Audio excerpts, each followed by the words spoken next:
రాంబాబు గారు రండి. మీరు ఫుల్ సంక్రాంతి సంబరాలు, జైలుకి వచ్చినా కూడా, జైలుకి వెళ్ళి నుంచి వచ్చినా కూడా సంక్రాంతి సంబరాల టైప్లో ఉన్నారు. కానీ ఇది క్రాస్ ఫైర్ సీరియస్గా ఉంటుంది. సంక్రాంతే, జైలే. మీ సీరియస్నెస్ ఎక్కడ ఏది తగ్గాల్సిన అవసరం లేదు. సంబరాల రాంబాబుగా మిమ్మల్ని అంటే బాగుందా, లేకపోతే అంబటి రాంబాబుగా యాజ్ అ సీరియస్ పొలిటీషియన్గా గుర్తు బాగుంటుందా మీకు? సార్, నా జీవితం అనేది రకరకాల కోణాల్లో ఉంటుంది. సీరియస్ పొలిటీషియన్ ఉంటాడు, సరదాగా మాట్లాడే ఉంటాడు, సెటైరిక్గా మాట్లాడేవాళ్ళు ఉంటారు, పండగలకు డ్యాన్స్ వేసే సందర్భం ఉంటుంది. కష్టం వచ్చినప్పుడు కూడా కించిత్ కూడా ఎరవకోకుండా ముందుకు వెళ్ళే తత్వం ఉంటుంది. మీ దృష్టిలో కష్టం అంటే జైలుకి వెళ్ళటం కష్టం, లేకపోతే ఏంటి? చాలా కష్టాలు ఉంటాయి. ఓటమి కష్టంగా ఉంటుంది, జైలుకి వెళ్ళటం కష్టంగా ఉంటుంది కొంతమందికి. నాకు ఓటమి, జైలు ఆ క్షణాలే తప్ప ఆ తర్వాత వాటిని పక్కకు తీసేస్తాను. నా జీవితంలో నా గమ్యానికి నేను వెళ్ళిపోవడానికే ప్రయత్నం చేస్తాను. దట్ ఈస్ మై యాటిట్యూడ్, అది నా స్వభావం. 2024లో మీరు ఓడిపోయినప్పుడు ఎంత బాధ కలిగింది, జైలుకి వెళ్ళినప్పుడు ఎంత బాధ కలిగింది? ఓటమి అనేది బాధ అని అంటాం కాదు, కానీ మొత్తం టోటల్గా పార్టీ ఓటమికి అర్థం కానటువంటి ఒక పరిస్థితి. ఏమిటి, ఇంత ఓటమి ఎలా సంభవించింది అనే దాని మీద మదన పడవలసి వచ్చింది. అది బాధ కాదు, మదన పడటం. జైలు అసలు నేను లెక్క చేయలేదు. జైలు, న్యాయస్థానానికి వెళ్ళటం, లాకప్లో ఉండటం, వీటన్నిటినీ ఐ డోంట్ కేర్. బట్ జైలుకు వెళ్ళే ముందు జరిగినటువంటి సంఘటన, 7 గంటల సేపు నా ఆఫీస్ మీద, నా ఇంటి మీద జరిగినటువంటి దారుణమైన దాడి ఎవ్వరికి జరగకూడదు. అది స్వయంకృత అపరాధం అనిపించట్లేదా? ఎందుకు స్వయంకృత అపరాధం? మీరు ఎక్కడ స్వయంకృత అపరాధం? మీ నోటి నుండి అది నేను అనకూడదు. No problem. నేను ఒక్కటి చాలా స్పష్టంగా చెప్తున్నా రజనీకాంత్ గారు, నేను నోటి దొల వ్యక్తిని కాదు. నెంబర్ 1. అప్పుడప్పుడు నోరు స్లిప్ అవటం అనేది ఎక్కువ సార్లు మాట్లాడదు. మీరు కూడా వార్తలు అప్పుడు స్లిప్ అవుతారు. స్లిప్ అవుతాం సీరియస్గా. అలా స్లిప్ అవటం అనేది న్యాచురల్గా జరిగేటటువంటి సంఘటనలు. నేను ఒక్కటి చెప్తున్నా, దీన్ని చాలామంది స్వయంకృత అపరాధమనో లేకపోతే మరో రకమనో తెలుగుదేశం వాళ్ళు లేకపోతే నాకు గిట్టిన వాళ్ళు అంటే, నేను ఒకటి చెప్తా. నేను ఏదైనా ప్రెస్ మీట్లో మాట్లాడానా, ఏదైనా బహిరంగ సభలో మాట్లాడానా, నేను ఎక్కడ మాట్లాడాను, ఏ సందర్భంలో మాట్లాడాను?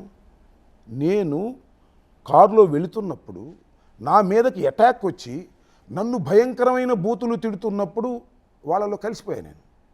వాళ్ళు తిడుతున్న బూతులే నేను తిట్టాను. That is also not correct. అని కానీ ఒక సామాన్య రోడ్డు మీద వెళుతున్న వ్యక్తికి అంబటి రాంబాబుకి చాలా డిఫరెన్స్ ఉంటుంది. అంబటి రాంబాబు అనే వ్యక్తిని ఎంత రెచ్చగొట్టినా కూడా రెచ్చిపోకూడదు. కాబట్టే అతను ఒక రాజకీయ వ్యవస్థలో ఉన్నాడు, పొలిటీషియన్గా ఉన్నాడు, మంత్రిగా పనిచేసి ఉన్నారు, ఒక పార్టీకి ఒక జిల్లాకి అధ్యక్షుడిగా ఉన్నారు. కాబట్టి మీరు ఆ మెచ్యూరిటీ లెవెల్స్ ప్రదర్శించాలి. మీకు రోడ్డు మీద వెళ్ళేవాడికి ఈక్వల్గా మీరు చూసుకుంటే ఎట్లా? నాకు రోడ్డు మీద వెళ్ళేవాళ్ళు కాదు వాళ్ళు. They are all Telugudesam leaders. అంటే నా స్థాయిలో ఉన్న లీడర్స్ కాకపోయినా వాళ్ళు కూడా ఐడెంటిఫై అయ్యేటటువంటి తెలుగుదేశం లీడర్స్. కర్రలు పట్టుకున్నారు, రాడ్లు పట్టుకున్నారు, కారును కొడుతున్నారు. ఒక మహిళ పేరు నేను చెప్పను, మీకు తెలుసు, ఒక బాధ్యత కలిగిన మహిళ. ఆమె కూడా ఎవరో తెలుసా? గ్రంథాలయ సంస్థకు అధ్యక్షులుగా నియమించబడినటువంటి మహిళ. ఆమె మాట్లాడిన మాటలు మీరు చూశారు కదా సోషల్ మీడియాలో. అలాంటి మాటలు మాట్లాడుతున్నప్పుడు నేను మాట్లాడటం తప్పు అనేది కూడా నాకు అనిపించింది. ఎప్పుడు అనిపించింది? అన్న తర్వాత అనిపించింది నేను చెప్పాను కదా. నేను ఒక్కటి చెప్తున్నా రజనీకాంత్ గారు, చాలామంది నోరు జారారు పొలిటీషియన్స్, చాలామంది. ఏది ఈ 10-15 సంవత్సరాల్లో చాలామంది నోరు జారారు. నోరు జారి వాడకూడని పదజాలాలు వాడారు. అది తెలుగుదేశం అవ్వండి, జనసేన అవ్వండి, వైఎస్ఆర్సీపీ అనండి. ఎవడైనా నేను మాట్లాడిన తప్పు అని పశ్చాత్తాపడినోడు ఎవడన్నా ఉన్నాడా చెప్పండి నాకు. అంటే రాంబాబు పశ్చాత్తాపడటం తప్ప? దాన్ని అప్రిషియేట్ చేయరా మీ బోటి వాళ్ళు కానీ లేకపోతే మరొకరు కానీ? ఇమీడియట్గా అదే రోజు కదా ప్రెస్ మీట్ పెట్టి చెప్పాను కదా నేను అన్ని ఉండవలసింది కాదు అని. అవతల వాళ్ళు అంటున్నా నేను అన్ని ఉండవలసింది కాదు ఈ వయసులో అని పశ్చాత్తాపడ్డానే. ఇక్కడ నాకు సింపుల్ లాజిక్ కనిపిస్తుంది రాంబాబు గారు. పట్టాభి ఒక మీరు అధికారంలో ఉన్నప్పుడు తెలుగుదేశం నాయకుడు పట్టాభి ఒక డాష్ పదాన్ని వాడారు. అప్పుడు మీరు వెళ్ళి ఆ పార్టీ ఆఫీస్ కార్యాలయాన్ని మీద దాడికి చేశారు. ఇప్పుడు మీరు ఒక డాష్ పదాన్ని వాడారు. ఇప్పుడు వాళ్ళు వచ్చి మీ ఆఫీస్నో లేకపోతే అంబటి రాంబాబు మీద దాడి చేశారు. తప్పేం కనిపిస్తుంది? బరాబర్ అయిపోయింది, సబ్ బరాబర్ అయిపోయింది అనుకోవచ్చు కదా. ఎస్, మీరు బాగా అడిగారు. నేను పట్టాభి ఇంటి మీద దాడి చేయటం కానీ లేదా తెలుగుదేశం ఆఫీస్ మీద దాడి చేయటాన్ని నేను సమర్థించను. ఎవరైనా నెంబర్ 1, అది నా వ్యక్తిగతంగా ఉన్నట్టు నేనే కాదు, ఎవరు సమర్థించరు. పట్టాభి ఒక మాట మాట్లాడాడు, పట్టాభి ఇంటి మీద దాడి చేశారు. అంబటి రాంబాబు ఒక మాట మాట్లాడాడు, అంబటి రాంబాబు ఇంటి మీద దాడి చేశారు. చెల్లు అని అనుకునే సంఘటన లేనా ఇది నేను అడుగుతా ఉన్నా. ఎందుకంటే పట్టాభి మీద దాడి చేయటం అనేది, నా మీద దాడి చేయటం అనే దాన్ని ఒక్కసారి కంపేర్ చేద్దాం. నేను ఒక మాట ఎక్కడ మాట్లాడాను? ప్రెస్లో మాట్లాడానా? నా వైఎస్ఆర్సీపీ ఆఫీసులో నుంచుని మైక్ ముందు, మీడియా ముందు మాట్లాడానా? నేను ఎక్కడ మాట్లాడాను? నెంబర్ 1. మాట్లాడిన తరువాత నేను పశ్చాత్తాపడ్డాను కదా. అక్కడ పడ్డాడా?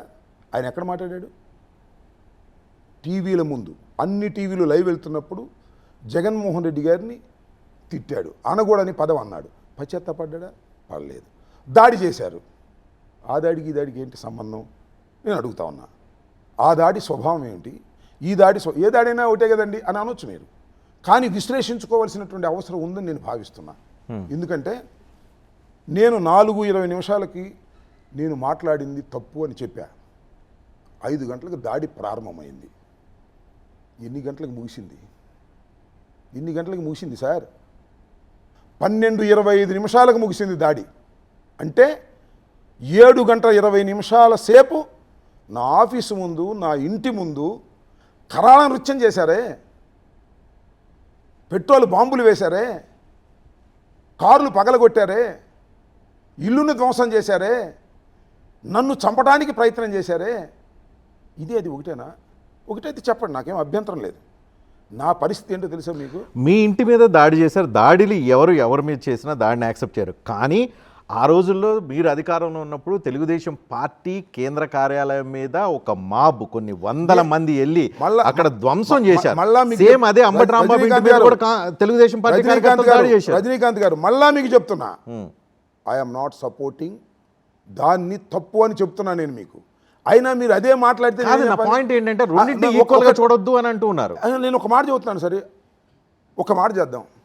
మీరు కానీ లేకపోతే వీళ్ళు కానీ పట్టాభి ఇంటి మీద దాడి చేశారయ్యా, అందుకని రాంబాబు ఇంటి మీద దాడి చేశాను, సరి చేద్దామా? పట్టాభి ఇంటి మీద కాదు, పట్టాభి కాదు, ఇంటితో పాటు ఏదైనా అప్పుడు మీరు తెలుగుదేశం పార్టీ అధికారంలో లేనప్పుడు, మీరు అధికారంలో ఉన్నప్పుడు దాడి చేశారు కాబట్టి మీ మీద దాడి చేశారు, సరిపోయిందని అందామా? ప్రజాస్వామ్యంలో ఉన్న వాళ్ళు ఎవరు అనరు. కానీ ఆంధ్రప్రదేశ్ లో రాజకీయాలు ఏంటి? నువ్వు ఒకటి అంటావా, నేను 2 అంటా. నువ్వు నా మీద కొట్టావా, నేను నిన్ను కొడతా. నువ్వు రెడ్ బుక్ రాసావా, నేను డిజిటల్ బుక్ రాస్తా. నేను చెప్తాను అంతే కదా రజనీకాంత్ గారు, నేను చెప్తాను సార్. ఇప్పుడు ఆ దాడులు జరిగాయి, ఈ దాడులు జరిగాయి అని సరిపుచ్చటం సమంజసం కాదు ప్రజాస్వామ్యంలో అనేది నా పాయింట్. 100% నెంబర్ 1. ప్రజాస్వామ్యం. నెంబర్ 2, నేను మీకు ఇందాక చెప్పినట్టుగా దాడుల స్వభావం ఏమిటి? అంబటి రాంబాబు అనేవాడు అన్న పదాన్ని విత్డ్రా చేసుకున్నాడు. ఓకే, పట్టాభి ఇంతవరకు విత్డ్రా చేసుకున్నాడా? ఆలోచిద్దాం. పశ్చాత్తాపడ్డాను కదా. దాడి స్వభావం ఏంటి అని అడుగుతా ఉన్నా. సార్, మీరు ఒక గుర్తుపెట్టుకోండి, మీ మీద కోపం వచ్చినప్పుడు కూడా వచ్చి టప్పుడు 2 రాళ్ళు వేస్తారు, వీళ్ళు పారిపోతారు. అదొక రకమైన దాడి. లేదు, పట్టాభి ఇంటి మీదో నా ఇంటి మీదో వస్తారు, పోయినసారి కూడా వచ్చారు, నేను ఓడిపోయినప్పుడు కూడా టపటప 2 రాళ్ళు వేసి పారిపోతారు పోలీసులు రాగానే. ఇది అది కదే. 5 గంటలకు వచ్చారు, 12:20కి వెళ్ళారు. పోలీసులు అక్కడ రక్షణగా నిలబడ్డారు. డిఎస్పీకి ఫోన్ చేస్తే ఎత్తాడు, ఎస్పీకి ఫోన్ చేస్తే ఎత్తాడు, ఐజీకి ఫోన్ చేస్తే ఎత్తాడు, డీజీపీకి ఫోన్ చేస్తే ఎత్తాడు, హోమ్ సెక్రటరీకి ఫోన్ చేస్తే ఎత్తారు. What is this? ఎంతసేపు? 7 గంటల సేపు ఎత్తరు ఫోన్లు. అంటే ఏంటి? పోలీసింగ్ ఉందా, చచ్చిపోయిందా? అంటే పోలీసు ఆఫీసర్కి వైర్లెస్ సెట్స్ కానీ సెల్ ఫోన్స్ కానీ ఇచ్చింది ఎక్కడైనా ఏదైనా ప్రమాదం జరుగుతుంటే ఎత్తకోకుండా ఉంటే వాళ్ళని క్షమించాలా? వాళ్ళు పోలీసులు అనాలా? 7 గంటల సేపు చూస్తూ ఊరుకున్నారే. ఇంకోటి కూడా చెప్తున్నా రజనీకాంత్ గారు, SP came to my office. నేను లోపల ఉన్నప్పుడు, గొడవ జరుగుతున్నప్పుడు ఎస్పీ అక్కడికి వచ్చాడు, మళ్ళీ వెళ్ళిపోయాడు. ఎందుకు వచ్చాడు, ఎందుకు వెళ్ళిపోయాడు? వినండి, చెప్తా, వినండి. ఎందుకు వచ్చాడు, ఎందుకు వెళ్ళిపోయాడు అంటే ఆయనే చెప్పాడు, నన్ను వెళ్ళిపోమన్నాడు అని. ఎవరు ఏంటి అనేది ఇక్కడ నేను నా ప్రస్తావన ఆయనే లీక్ చేశాడు. అంటే ఎవరి దగ్గర అన్నాడు, వచ్చేసింది. వస్తే ఎస్పీని వెళ్ళిపో, ఇక్కడ గొడవ జరుగుతుంది, నువ్వు ఉంటే ఈ గొడవ ఆపాల్సి ఉంటుందని పంపించేస్తే ఈ దాడిని ఎవరైనా సమర్థిస్తారా? మీకు కంపేర్ చేస్తే నచ్చదు, కానీ నేను కంపేర్ చేస్తాను. చేయండి, తప్పలేదు. తెలుగుదేశం పార్టీ ఆఫీస్ మీద మీరు దాడి చేసినప్పుడు, వైఎస్ఆర్సీపీ నాయకులు దాడి చేసినప్పుడు, కార్యకర్తలు దాడి చేసినప్పుడు మీరు చెప్పులు, రాళ్ళు, కర్రలు అన్నీ ఉపయోగించారు. అది మీరు ఆ రోజు ప్రజాస్వామ్యతమైన దాడి అని చెప్పాను. ఆ రోజు మీరు చెప్పుకున్న మాటలు నాకు ఇంకా గుర్తున్నాయి. మీ ఇంటి మీద సేమ్ తెలుగుదేశం పార్టీ కార్యకర్తలు చెప్పులు, రాళ్ళు, చీపుర్లు, వీలైతే ఇంకేమైనా మీరు ఏదో అన్నారు కదా, ఏదో పెట్రోల్ బాంబులు, ఇవన్నీ ప్రయోగించారు.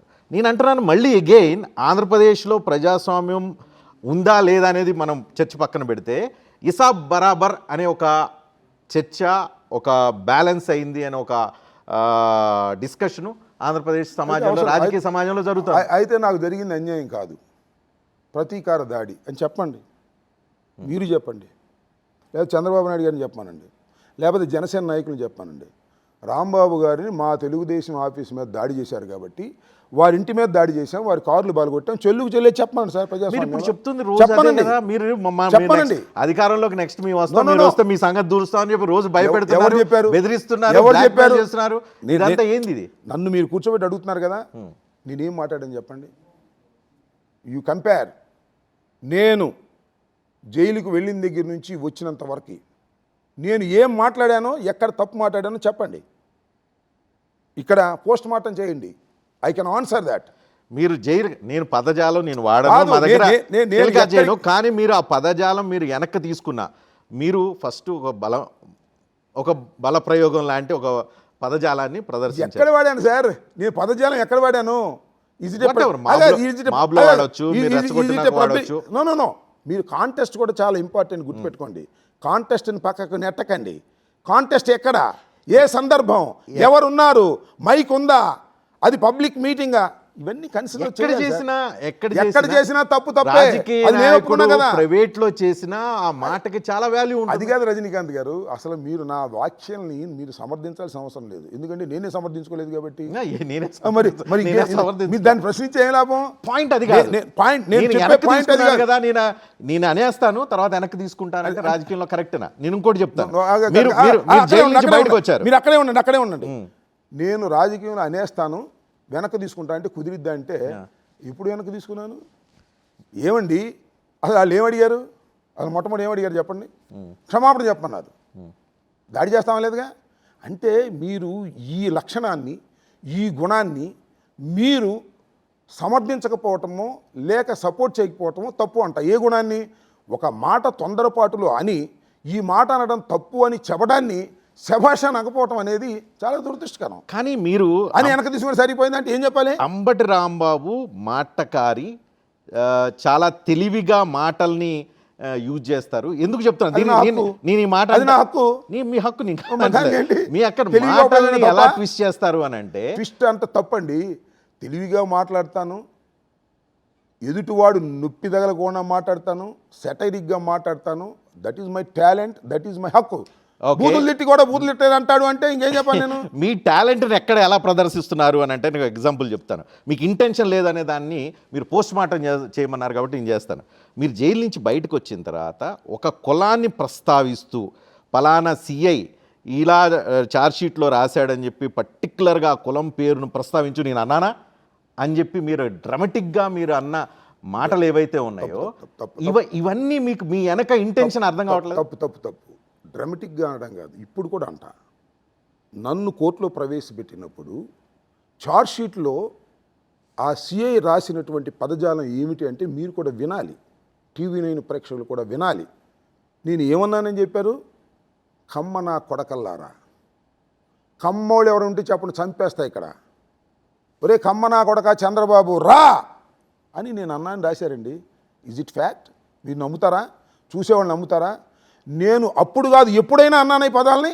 ఎందుకు రాశారు? ఇలాంటి పదాలను మీరు ప్రయోగించి పదే ఛార్జ్షీట్లో ఇలా పెట్టారని చెప్పటం ద్వారా మీరు రెచ్చగొట్టే ప్రయత్నం, కులాలని రాజకీయంలోకి తీసుకొచ్చి విభజించే ప్రయత్నం చేస్తున్నారు. ఎవరు రాశారు? రాసిన వాళ్ళు రెచ్చగొట్టారా? నేను చెప్పిన వాళ్ళు రెచ్చగొట్టానా? నాకు చెప్పండి పాయింట్.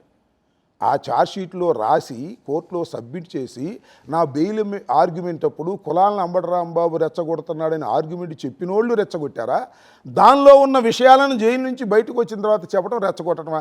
ధర్మాన్ని మీరే చెప్పండి. ఎందుకు రాశారని నాకు అర్థం కాలేదు. అంబటరావు ఇప్పుడు నన్ను అంటాడా? దాని ఎక్స్ప్లెనేషన్ ఇచ్చా కదా, నా కుటుంబ సభ్యుల గురించి కూడా చెప్పాను కదా.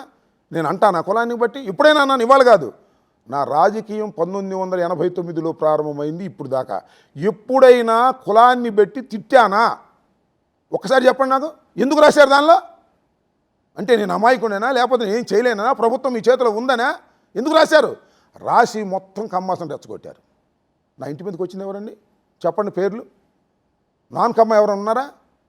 1 2 3 4 5 6 ఆల్ ఆర్ కమ్మాస్. ఎందుకు వచ్చారు వాళ్ళు? ఇదంతా చూసి మన కమ్మోళ్ళ రాంబాబు తిడుతున్నాడు కాబట్టి వాడి ఇల్లు పగలగొడదామని వచ్చారు. కులాన్ని రెచ్చగొట్టి పంపించారు కాదా? వచ్చిన వాళ్ళు ఏం చేశారండి?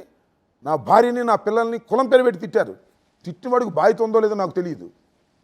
ఎవడో వస్తాడు, మనమ్మడు పరిగెత్తుకుండా కొంత వస్తాడంట, గొడ్లేస్తాడు, బూతులు తిడతాడు. వాడికి మనకు కామన్ ఇంటెన్షన్. ఎందుకు తిట్టారని కులం పేరు పెట్టి? ఎందుకు తిట్టవలసి వచ్చిందండి? ఇది ధర్మం అండి? నేను కులాన్ని ఎక్కడ రెచ్చగొట్టానండి? కులం పేరు బ్లాక్ అండ్ వైట్తో రాసి మీరు కోర్టులో సబ్మిట్ చేస్తే దాన్ని ప్రజలకు చెప్పుకునే బాధ్యత నాకు లేదా? యాజ్ ఏ పొలిటీషియన్గా 18 రోజుల పాటు జైల్లో ఉన్నానే, కేసు మీద కేసు పెట్టానే, జైల్లోకి తీసుకెళ్ళి 2 సిఐలు నన్ను కొట్టడానికి ఎందుకు ప్రయత్నం చేశారని అడుగుతా ఉన్నా.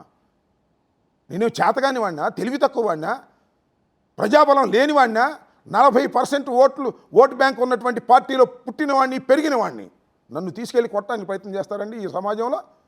నేను న్యాయవాదిని, 68 సంవత్సరాలు రాజకీయ జీవితం ఉన్నవాడిని, రాజశేఖర రెడ్డి వెంట నడిచిన వాడిని నన్ను తీసుకెళ్ళి కూర్చోబెట్టి 2 సిఐలు సేమ్ కమ్యూనిటీ, ఇంకోడైతే ధైర్యం చేయడు, కులపరంగానే చేశారనేది నిర్ధారణ అవుతున్నటువంటి అంశం ఇది. కులం కులం కులం అనే పేరుతో మీరు ఏదైతే మీరు కమ్మ కులస్తులు టార్గెట్ చేశారు మిమ్మల్ని అన్నారో, లేకపోతే వాళ్ళని రెచ్చగొట్టి మీ మీదకి దాడికి పంపించారని అంటున్నారో, మీరు కూడా కాపు కులస్తుల్ని రెచ్చగొట్టేలాగా కాపుల ఏకీకరణ అనే ఒక నినాదం తీసుకొని జైలు నుంచి వచ్చిన తర్వాత రోజు ఈ ఎజెండా పెట్టుకొని మీరు రాజకీయం చేస్తున్న మాట వాస్తవం కదా? ఎవరండి కాపులు ఏకీకరణ? నేను ఏమైనా పిలిపించానా? నేనేమి పిలిపలేదు. కాపులు వచ్చారు, మా కాపుడి మీద మీరు దౌర్జన్యం చేస్తారని వచ్చారు. వచ్చి సానుభూతి ప్రకటించారు నాకు. ఎందుకు ప్రకటించారు? వచ్చిన వాళ్ళందరూ ఒకే కులస్తులు కాబట్టి నా కమ్యూనిటీ కూడా ఏకం అవుద్ది. ఇది న్యాచురల్. యాక్షన్కి రియాక్షన్ ఉంటుంది. కాపుడు ఈస్ట్ గోదావరి నుంచి వచ్చారు, వెస్ట్ గోదావరి నుంచి వచ్చారు, ప్రకాశం నుంచి వచ్చారు, చిత్తూరు నుంచి కారు వేసుకుని ఒక బస్సు వేసుకుని కాపులు అందరూ వచ్చారు. మన కులం వాడిని కులం పేరు పెట్టి తిట్టారు అని వచ్చారు. మన కులం వాడిని కులం అని చెప్పేసి దూషించారు, తన్నబోయారు, కొట్టబోయారు, ఇల్లు తగలేయబోయారు అని వచ్చారు. ఎందుకు వచ్చారు? పోలీసుల సహాయంతో చేశారు కాబట్టి. పోలీసులు లేకుండా వచ్చి జరిగి ఉంటే అది వేరే అంశం. కాపులు ఏకీకరణ చేసే ప్రయత్నం అంబటి రాంబాబు ఈ సిచ్యువేషన్ ఉపయోగించుకొని చేస్తున్నారు అని అంటే ఆటోమేటిక్గా అవుతారు సార్. నేను చేయటం ఏంటి? అవటం లేదు, ఆర్గనైజ్డ్గా క్రియేట్ చేశారు. ఏం చేశాను చెప్పండి ఒకటి ఆర్గనైజ్డ్గా. నేను కాపు కులంలో పుట్టలేదా, నేను కాపును కాదా, నా వెనక ఎవరు లేరా అని మీరు బహిరంగంగా మీరు మీడియాతో మాట్లాడుతూ చెప్పారు. ఇప్పుడు దీంతో కాపులందరూ మీతో రావడానికి ఒక ప్రయత్నం చేశారు. ఇప్పుడు కూడా మాట్లాడతా. చంద్రబాబు గారిని నేను దూషిస్తే, చంద్రబాబు నాయుడు గారిని నేను క్రిటిసైజ్ చేస్తే, ఒకవేళ చంద్రబాబు నాయుడు గారిని బూతులు తిడితే కమ్మవారందరూ బాధపడతారండి. కమ్మవారందరూ బాధపడతారా? కమ్మవారందరూ ఆయన అమ్మటుంటారా? అంబటి రాంబాబుని తిడితే, అంబటి రాంబాబుని బూతులు తిడితే, అంబటి రాంబాబు కార్లు పగలు కొడితే, అంబటి రాంబాబుని చంపడానికి ప్రయత్నం చేస్తే కులం లేదా? రాంబాబు కులం లేదా అని అడుగుతున్నా. చంద్రబాబుకే కులం ఉందా అని అడుగుతా ఉన్నా. నా కులం రియాక్ట్ కాదా, కాకూడదా అని అడుగుతా ఉన్నా. ఖచ్చితంగా ఇది యాక్షన్కి రియాక్షన్ అనేది తప్పనిసరిగా ఉంటుంది. అది చరిత్ర చెప్పినటువంటి సత్యం. అది నేను లెగ్గొట్టుకోవాల్సిన అవసరం లేదు. కాపు సోదరులారా రండి అని నేను పిలవాల్సిన అవసరం లేదు. వాళ్ళ గుండెల్లో మంట మండుతుందని చెప్తున్నా ఇవాళ జరిగిన సంఘటన. ఏదో అంబటి రాంబాబు మీద దాడి చేస్తే కాపులందరూ గుండెల్లో మండిపోతుంది. ఖచ్చితంగా మండుతుంది.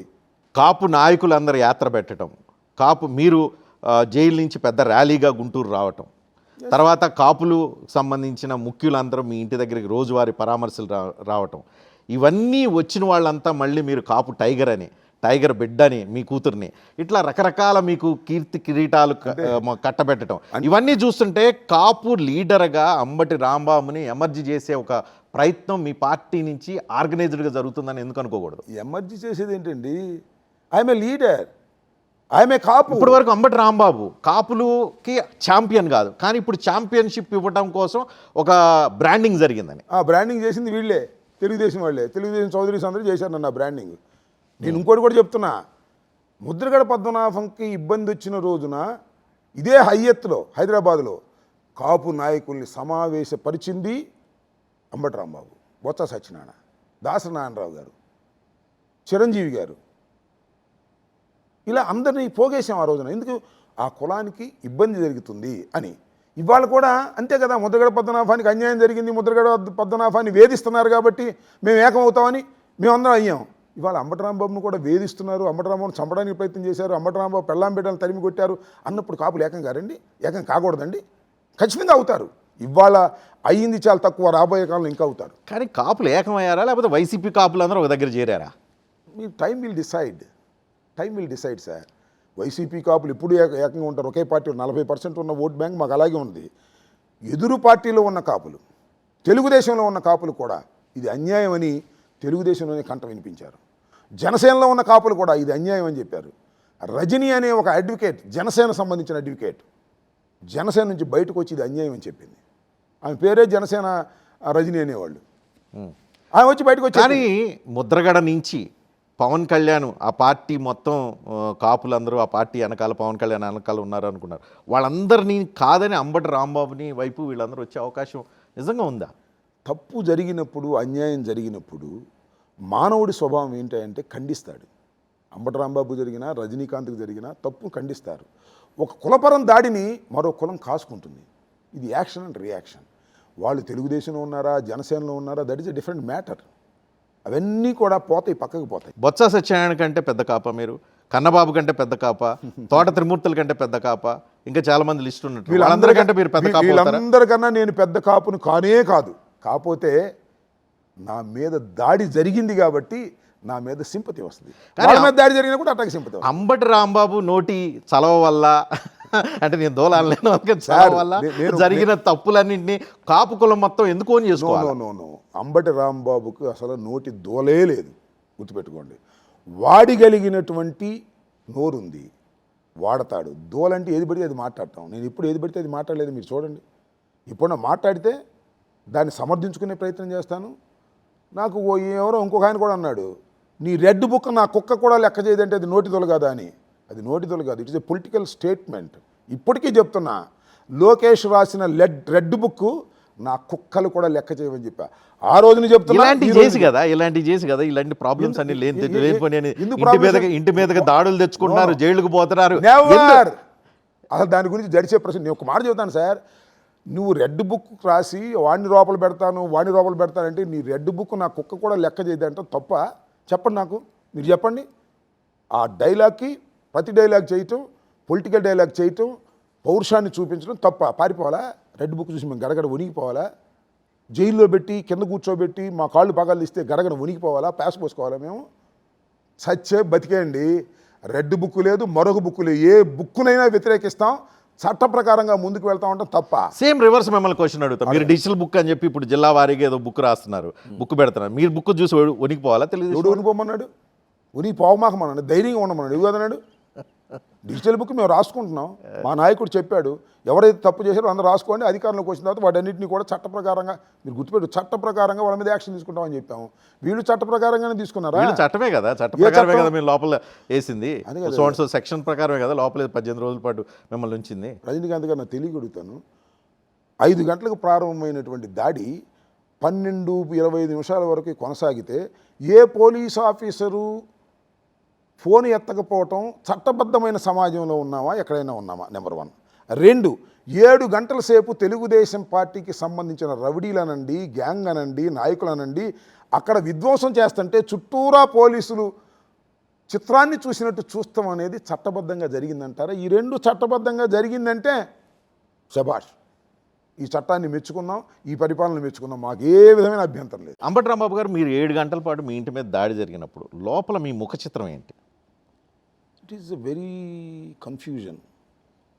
ఏంటంటే జనరల్గా ఓ దాడి వచ్చారు జరిగిందంటే ఒక 10 నిమిషాలు 20 నిమిషాల్లో మూసి వెళ్ళిపోతారు, పోలీసులు వస్తారు, సర్దుతారు, లాఠీ చార్జ్ చేస్తారని దట్ ఈస్ అన్ ఎక్స్పెక్టేషన్. నాకు 3 గదులు ఉంటాయి. ఆఫీస్లో నేను కూర్చునే గది, ఆ ప్రెస్ రూము మధ్యలో నా అసిస్టెంట్స్ కూర్చునే రూము. నా రూమ్లో నేను ఉంటే నా రూమ్ మొత్తం వచ్చి పగలగొట్టేశారు. ఈ రూమ్ నుంచి రక్షణ కోసం పక్క రూమ్కి వెళ్ళా, ఆ పక్క రూమ్ పగలగొట్టేశారు. ఆ చివరి రూమ్కి వెళ్ళా, దానిలోకి వచ్చారు. దానిలోకి వచ్చిన రెసిస్ట్ చేశారు, మళ్ళీ వెనక్కి వెళ్ళిపోయారు. పోలీసులు రిజిస్టర్ చేసి కాదు మా మా న్యాయమూర్తులు 100 మంది వాళ్ళు రెసిస్ట్ చేశారు. పోలీసులు కూడా వచ్చారు, దగ్గర దాకా వచ్చారు నా దగ్గరికి వాళ్ళు, ఈ సోకాల్డ్ లీడర్స్ అందరూ కూడా. మళ్ళీ పోలీసులు సర్దనిండి మా వాళ్ళు తోయనిండి మళ్ళీ వెళ్ళిపోయారు. వెళ్ళిపోయిన తర్వాత ఏదో ఒక అరగంట ముగిసిద్ది, గంటకు ముగిసిద్ది అంటే మొగోట్లా బయట ఏదేదో గొడవలు జరుగుతుంది. నా ఇంటి మీదకి వెళ్ళారు అన్నారు. నా ఇంట్లో నుంచి నా ఆవిడ ఫోన్ చేస్తుంది, నా పిల్లలు ఫోన్ చేస్తున్నారు. వాళ్ళు ఎందుకు ఫోన్ చేస్తున్నారు? నేను మీ బెడ్రూమ్లోకి వచ్చేసామండి, పైకి బెడ్రూమ్లో కూడా వస్తారని చెప్పేసి బాత్రూంలో ఉన్నాము, మా పరిస్థితి ఏం అర్థం కావట్లేదు అనేది వాళ్ళ ఆవేదన. ఈ ఆవేదనలో ఇంతలోకి 2-3 పోలీసులు వచ్చి, సార్ ఇంట్లోకి మాత్రం వెళ్ళలేదు, మేమందరం అక్కడ రక్షణగా ఉన్నాము, ఇంట్లోకి మాత్రం వెళ్ళనివ్వండి అని చెప్పారు. కొంత ఊరట చెందాను. వాళ్ళేంటి నన్ను కొట్టేశారు, చంపేశారు అనేటువంటి భావంతో నాకు ఫోన్లు చేస్తున్నారు. అప్పుడు మాకు యూఎస్లో నా కూతురు ఉంది, నా కూతురు ఫోన్ చేసింది. అది కూడా అక్కడ వీడియో టీవీ చూస్తుంది. చూసి డాడీ మీరు వీడియో కాల్ ఆన్ చేయండి అంటది. ఎందుకమ్మా అంటే వీడియో కాల్ ఆన్ చేయండి మీరు అంది. వీడియో కాల్ ఆన్ చేశా, నన్ను చూసి సర్లేమని పెట్టేయమని అప్పుడు మామూలు ఫోన్లో అంటే నన్ను కొట్టారని, నా తలకాయ పగిలిపోయిందని అలాంటి ఆలోచన వాళ్ళకి కలుగుతుంది. ఇది ఇక్కడే నేను ఈ పాయింట్ దగ్గరే మిమ్మల్ని లోపల కొట్టారు అని కొంతమంది తెలుగుదేశం పార్టీ కార్యకర్తలు వచ్చి మీ మీద మ్యాన్ హ్యాండ్లింగ్ చేశారు, మీరు అది చెప్పుకోలేకపోతున్నారు బయటికి అని. చంపినా కూడా ఏముందండి, కొడితే చెప్పుకోవడానికి ఏంటి? ఇంకా అంత జరిగిన తర్వాత పోలీసులు రక్షణలో కొడితే చెప్పుకోవడానికి ఏముందండి? వాళ్ళు నా దగ్గరికి రావడానికి ప్రయత్నం చేశారు, మా వాళ్ళు రెసిస్ట్ చేశారు, పోలీసులు కూడా సర్దారు, వెళ్ళిపోయారు. నా మీద దగ్గరికి కూడా రాలేదు, చెయ్యి కూడా వేయలేదు. వేస్తే మాత్రం దాచుకోవాల్సిన అవసరం ఏంటి? అంత అవమానం జరిగిన తర్వాత పోలీసుల సమక్షం అంతమంది ఉన్నప్పుడు కొట్టుకోకుండా వెళ్ళిపోయారంటే అది వేరే అంశం. అది ఎందుకు జరిగిందో నాకు తెలియదు. కొట్టినా కూడా ఏం ఆశ్చర్యపడాల్సిన అవసరం లేదు. కొట్టామని వాళ్ళు చెప్పుకుంటున్నారంటే పేమెంట్స్ ఏమైనా తీసుకుంటున్నారా, మార్కులు ఏమైనా తీసుకుంటున్నారా? మేము కొట్టాం కాబట్టి మాకు ఎక్కువ మార్కులు ఏమైనా అనుకుంటున్నారా? ఏంటి మీకు గల్లా మాధవికి ఏంది అంత గొడవ ఏంటి? ఎవరో కూడా నాకు తెలియదు. ఆమె ఎమ్మెల్యే గారిని తెలుసు. ఏం లేదు ఇది పాపం గల్లా మాధవిది ఏముందండి? గల్లా మాధవి ఏముంటుంది? ఆమె షీఈ్ నాట్ ఏ పొలిటీషియన్. కాస్త ఎక్కువ మార్కులు లోకేష్ గారి దగ్గర, ఎక్కువ మార్కులు పెమ్మసాని గారి దగ్గర, ఎక్కువ మార్కులు చంద్రబాబు నాయుడు గారి దగ్గర సంపాదించుకోవడం కోసం నాతో అగ్రెసివ్గా వచ్చారు తప్ప వాళ్ళకి నాకు వ్యక్తిగతంగా ఏముంటుంది? వాళ్ళకి ఎన్ని మార్కులు వచ్చినాయో లేదో తెలియదు, కానీ అంబటి రాంబాబుకి మాత్రం మీ పార్టీలో మీ నాయకుడి దగ్గర 100కి అవుట్ ఆఫ్ 100 వచ్చినట్టున్నాయి. సార్ నాకు ఇప్పుడు మా పార్టీలో మా నాయకుడి దగ్గర ఎప్పుడు 100కి 100 ఉన్నాయి. మీరు గుర్తుపెట్టుకోండి, డే 1 నుంచి ఇప్పటి వరకు నాకు ఒక్క మార్క్ కూడా నా లీడర్ దగ్గర తగ్గదు. కారణం నా విశ్వాసపాత్రుడిగా ఉండటం అనేది నాకున్నటువంటి ఈ లక్షణం. దానికి తగ్గటమే ఉంది. మార్కులు అనేది మనం చేయగలిగింది, కానీ ఈ విషయంలో వాళ్ళు అనుకుంది ఒకటి, జరిగింది ఒకటి. ఓకే, అదుపులోకి తీసుకున్న తర్వాత 7 గంటల దాడి తర్వాత అదుపులోకి తీసుకున్న తర్వాత పోలీస్ స్టేషన్లో మీ మీద మ్యాన్ హ్యాండ్లింగ్ జరిగింది అని మీరు చెప్తున్నారు, అంటే ప్రయత్నం జరిగిందని మీరు అంటున్నారు. జరిగిందా, జరగలేదా? జరగలేదని ఏమన్నా చెప్పారు ఇంతవరకు? జరిగిందని నేను చెప్పా. జరిగిందని అంటున్నారా మీరు? నేను జరిగిందని చెప్పాను సార్. జరిగిందని నేను చెప్పింది కూడా ఎక్కడ చెప్పాను? Before the honourable court. That was recorded. నన్ను ఎప్పుడైతే కోర్టులో ప్రొడ్యూస్ చేశారో, రాత్రి 9, 9:30, 10 గుర్తులేదు నాకు, ఎప్పుడైతే కోర్టులో ప్రొడ్యూస్ చేశారో నన్ను రిమాండ్కి పంపాలని కోర్టు వారు నిర్ణయం చేసుకోక ముందే I requested the honourable court, please record my statement అని చెప్పాను. నేను రికార్డ్ చేశాను. రికార్డ్ చేసింది కోర్టు వారు రికార్డ్ చేసి సర్టిఫైడ్ కాపీ కూడా ఇచ్చారు. మేము ఇలా చేయలేదని ఇంతవరకు ఎవరు చెప్పలా, ఏ పోలీస్ ఆఫీసర్ చెప్పలా. పైనుంచి కింద దాకా డీజీపీ దగ్గర నుంచి సీఏల వరకు రాంబాబు గారు అబద్ధం చెప్పాడండి, మేము అలాంటి చేయలేదని చెప్పారా? విన్నారా మీరు? They accepted. చేశారు వాళ్ళు. ఎందుకు చేశారో నాకు అర్థం కాలేదు. పిచ్చి పనులు అవన్నీ. అగైన్ ఇక్కడ కంపేర్ చేస్తాం, మీకు నచ్చినా నచ్చకపోయినా. రఘురామకృష్ణరాజుని ఆ రోజుల్లో మీరు మ్యాన్ హ్యాండ్లింగ్ చేశారు, అంటే మీ గవర్నమెంట్ ఉన్నప్పుడు పోలీసులు అప్పుడు మ్యాన్ హ్యాండ్లింగ్ చేశారు. ఇప్పుడు మీరు అరెస్ట్ అయిన తర్వాత మిమ్మల్ని మ్యాన్ హ్యాండ్లింగ్ చేశారు. రైటా రాంగా ప్రజాస్వామ్యంలో అంటే రాంగు, మ్యాన్ హ్యాండ్లింగ్ రాంగు, కానీ ఇసాబ్ బరాబర్. మళ్ళీ అగైన్ బరాబర్ కాదు. నేను ఒకటే, రజనీకాంత్ గారు మీ పేరేంటి అని అడిగాను. మీరు రజనీకాంత్ అని చెప్తారా, మీ పేరేంటి అని అంటారా? రజనీకాంత్ అని చెప్తారు. సో నేనేదంటే మీరు ఆ దృక్కోణం నుంచి కొద్దిగా పక్కకు రండి. మీరు కొట్టారు కాబట్టి వాళ్ళు కొట్టారు, మీరు దాడి చేశారు కాబట్టి వాళ్ళు దాడి చేశారు. అంతం ఎక్కడిది? అంతమే అంటే నేను ప్రజాస్వామ్యవాదిని, నేనైతే నేను యాక్సెప్ట్ చేయను. కానీ ఆంధ్రప్రదేశ్లో ఇదే చర్చ రోజు జరగని చర్చ అంటే జరగాలి. సో కాల్డ్ ప్రజాస్వామ్యవాదులు, ప్రజాస్వామ్య పరంగా ప్రభుత్వాలు నడపాల్సిన వాళ్ళు కూడా సేమ్ ఈక్వల్ అని మాట్లాడుతున్నారు. నేను మిమ్మల్ని కాదంటలా. నేనేంటంటే ప్రశ్నకు ప్రశ్న సమాధానం కాదు, దాడికి దాడి సమాధానం కాదు, పోలీస్ హెరాస్మెంట్కి లేదా దానికి సమాధానం కాదు అనేది నేను నమ్మేటటువంటి వ్యక్తిని. అర్థం కదా? నేను ఒక మాట అడుగుతాను రజనీకాంత్ గారు, మిమ్మల్ని అడుగుతాను, TV9 ప్రేక్షకులను అడుగుతాను. నా జీవితంలో, నా రాజకీయ జీవితంలో ఎప్పుడైనా కక్ష సాధింపులకు అంబటి రాంబాబు పాల్పడ్డా? మీ పార్టీ పాల్పడింది. మీ పార్టీ పాల్పడింది. That is different. According to Telugu Desam party పాల్పడిందని వాళ్ళు చెప్తున్నారు. నేను అడుగుతున్న క్వశ్చన్ మార్క్ నెంబర్ 1. నేను మీకు ఒకటి గుర్తు చేస్తా.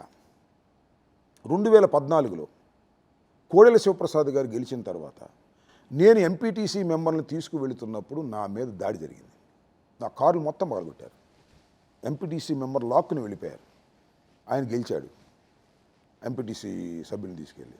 తర్వాత నేను 19లో అధికారంలోకి వచ్చా, థంపింగ్ మెజారిటీ అధికారంలోకి వచ్చా.